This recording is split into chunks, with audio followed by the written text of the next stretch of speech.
ആകാംക്ഷയോടെ ഉറ്റുനോക്കിയ മാസപ്പടി വിവാദത്തിൽ അതീവ നിർണായകമായ വഴിത്തിരിവ്. മുൻ മുഖ്യമന്ത്രി പിണറായി വിജയനും അദ്ദേഹത്തിന്റെ മകൾ വീണ വിജയനും കനത്ത തിരിച്ചടി നൽകിക്കൊണ്ട് എൻഫോഴ്സ്മെന്റ് ഡയറക്ടറേറ്റിന്റെ അന്വേഷണവുമായി മുന്നോട്ടു പോകാമെന്ന് കേരള ഹൈക്കോടതി ഡിവിഷൻ ബെഞ്ച് വ്യക്തമാക്കിയിരിക്കുകയാണ്.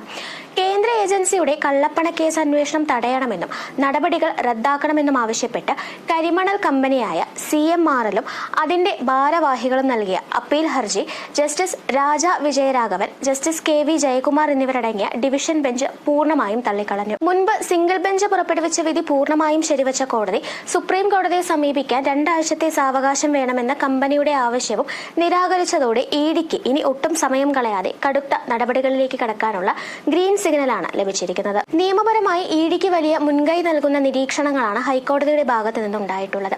കള്ളപ്പണ ഇടപാടുകളുമായി ബന്ധപ്പെട്ട് സിവിൽ നടപടികളോ അന്വേഷണമോ ആരംഭിക്കാൻ ഒരു പ്രെഡിക്കേറ്റ് ഒഫൻസ് അഥവാ മുൻകൂട്ടിയുള്ള FIR നിർബന്ധമല്ലെന്ന് കോടതി വ്യക്തമാക്കിയിരിക്കുന്നു. FIR രജിസ്റ്റർ ചെയ്യുന്നത് ക്രിമിനൽ നടപടികൾക്കും അറസ്റ്റിനും മാത്രമാണ് ബാധകമെന്നും പ്രാഥമികമായ രേഖകൾ ശേഖരിക്കുന്നതിനും നോട്ടീസ് അയക്കുന്നതിനും EDക്ക് പൂർണ്ണ അധികാരമുണ്ടെന്നുമാണ് കോടതി ഉത്തരവിട്ടിരിക്കുന്നത്.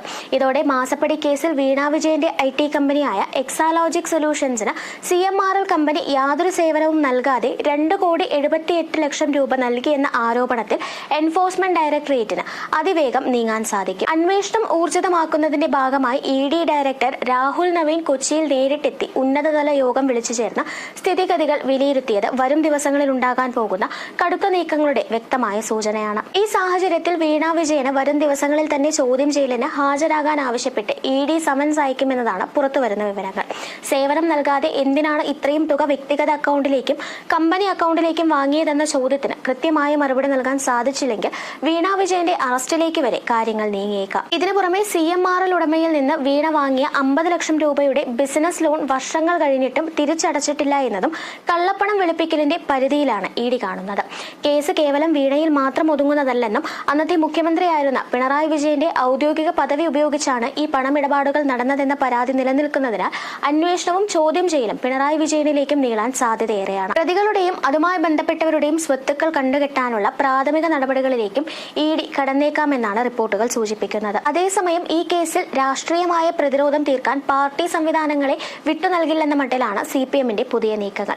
വീണയുടെ വ്യക്തിപരമായ ബിസിനസ് കാര്യങ്ങളിൽ പാർട്ടി ഇടപെടേണ്ടതില്ലെന്നും കള്ളപ്പണം വെളുപ്പിച്ചിട്ടുണ്ടെങ്കിൽ അത് തെളിയിക്കട്ടെ എന്നുള്ളതുമാണ് AK ബാലൻ ഉൾപ്പെടെയുള്ള മുതിർന്ന നേതാക്കളുടെ പ്രസ്താവനകൾ. മുൻപ് ED റെയ്ഡിനിടെ തിരുവനന്തപുരത്തുണ്ടായ സംഘർഷങ്ങളിൽ നിരവധി പാർട്ടി പ്രവർത്തകർ ജയിലിലായ പശ്ചാത്തലത്തിൽ അണികൾക്കിടയിൽ തന്നെ വലിയ അതൃപ്തി നിലനിൽക്കുന്നുണ്ട്. വീണയെ തള്ളിപ്പറഞ്ഞ പിണറായി വിജയനെ മാത്രം രാഷ്ട്രീയമായി സംരക്ഷിക്കുക എന്ന തന്ത്രമാണ് പാർട്ടി ഇപ്പോൾ സ്വീകരിക്കുന്നത്. എന്നാൽ പരാതിക്കാരായ ഷോൺ ജോർജ് ഉൾപ്പെടെയുള്ളവർ ഉന്നയിക്കുന്നത് വീണ ഇതിലൊരു ഇടനിലക്കാരി മാത്രമാണെന്നും യഥാർത്ഥ പ്രതിഫലം കൈപ്പറ്റിയത് പിണറായി വിജയന്റെ അധികാരത്തിന്റെ മറവിലാണെന്നുമാണ്.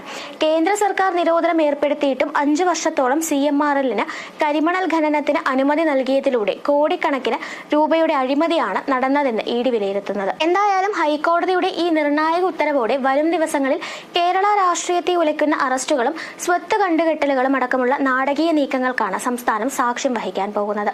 News desk, India mirror.